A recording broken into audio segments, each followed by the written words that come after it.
Today's topic is how COVID-19 has affected real estate, and more specifically, how has COVID-19 affected rental properties versus seller-financed properties.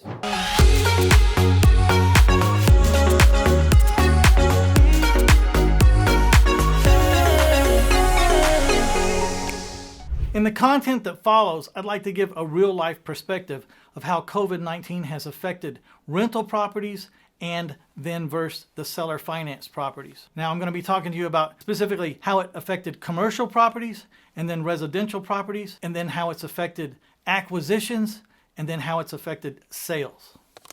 We can learn a lot about the durability and the dependability of our cash flows from different strategies when we watch them go through periods of chaos, like a recession or lately a pandemic. Now I can tell you from firsthand experience, some strategies boom in chaos, and that was the case of the recession of 2008, 2009 that extended on and through the 2014, 15, 16. And I can tell you firsthand that the rentals and the seller finance strategy boomed during that time. And the reason is because during times of chaos, typically banks will shut down and tighten up. And that means that people can't buy houses as readily because most people need to deal with a bank or a mortgage company to get a loan to buy a house. So when no one can buy a house, then they have to use a different strategy. When no one can buy a house using traditional lending institutions like a bank or a mortgage company, then they have to turn to being a renter unless they can find the option of someone who wants to seller finance, and that will give them two options of where to live, as a renter or as an owner, but without a bank. In the last recession, it was about 2010 when I saw the prices of properties plummeting. They were plummeting because institutional lenders had clammed up, they had tightened up, and they weren't lending. And so that's when I decided to jump back in full force, because I was living kind of a life of semi-retirement, but I saw the opportunity. Prices were dropping in my area, and for a real estate investor, that's the go signal. That's the time to start buying. So I came out of my semi-retirement and went full speed. There was a time during the 2008-2009 recession, around 2010 through 2012, I was buying houses and selling houses like a madman. In one short period of time, I bought a house a day for 45 days in a row. I had a flaw in my infrastructure. And that flaw was I was both the house buyer and the house seller. So when I got to 45 houses in a row being purchased, I got a little bit scared because I had not been able to put my sales hat on and go sell any of these houses. Now, in conjunction of having 45 houses stacking up because I just bought them, I was also getting my fair share of foreclosures. And when I looked at the list of vacant houses that I had, it wasn't just the 45 houses I bought, it was the 45 houses plus 15, 20 houses that I had to file foreclosure on that I had gotten back. And so now it was like I had 70 houses. And so I had to stop buying, even though buying was still a great opportunity. And I had to put my salesman hat on and start getting these houses occupied and start getting them producing income so I could mitigate my liabilities. It's a pretty good strategy when you can do good in the good times and you can boom in the bad times or the chaotic times. That's a great strategy. And I'm so glad that I took on the seller finance strategy and was a professional at that strategy when these chaotic times struck, because they proved very dependable and very durable during these times. So let's talk about how COVID-19 affected commercial properties. While I am not a professional full-time commercial property investor, I do have my fair share of small little commercial places. But further than that, I'm friends with lots of people in the commercial space.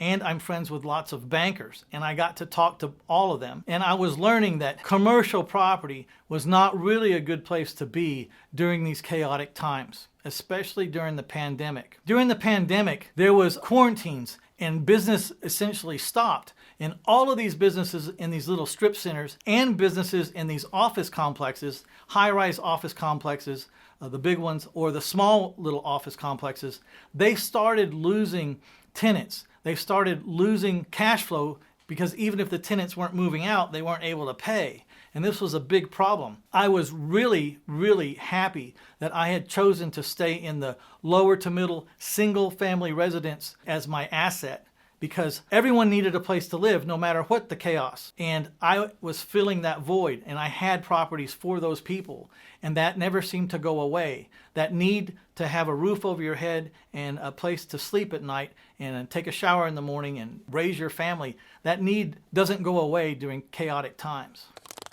I was also very appreciative that the commercial properties that I was in were self-storage units, and the dynamic that was happening kind of lent itself to self-storage, because as people were downsizing or having to move out of their luxury houses or their offices or their office space, they were choosing not to let go of a lot of the little knickknacks. And so while storage business didn't increase or decrease, it stayed about the same throughout the whole chaotic times. In the time of the recession, people were losing their houses and they were having to downsize, but we're Americans, and Americans don't let go of their junk or their stuff. So they were downsizing, but they were putting their stuff in storage for a better day in the future. Same thing happened in the commercial and in the pandemic. People were downsizing and they were having to lose their office space or lose their restaurant space, but they weren't willing to just sacrifice all the equipment or the desk or the chairs or the computers. They were taking those things to storage.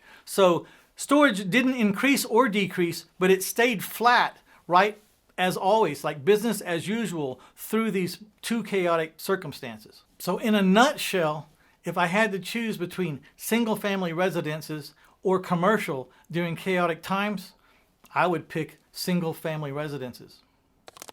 So before I talk to you about how COVID-19 affected my residential sales and the seller financing strategy and how it affected my residential acquisitions, I would like to take a pause for a second and ask you, if you're enjoying these kind of conversations and this kind of content, please hit that like button for us. It helps us a lot and it'll let the world know that we're delivering good content. Also, share this with people that maybe don't even know that this kind of free content exists.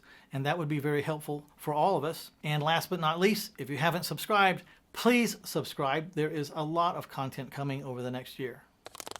So let's talk about how COVID-19 affected my acquisition. It was tough in 2020. It'll be a year that I'll never forget because inventory dried up. I was having no problem selling my properties, but I was having problems acquiring properties. Why was this? Well, we've narrowed it down to a few reasons. Number one, people were afraid to move and they were afraid to let strangers into their house. So the MLS listings dropped substantially, like over 50%.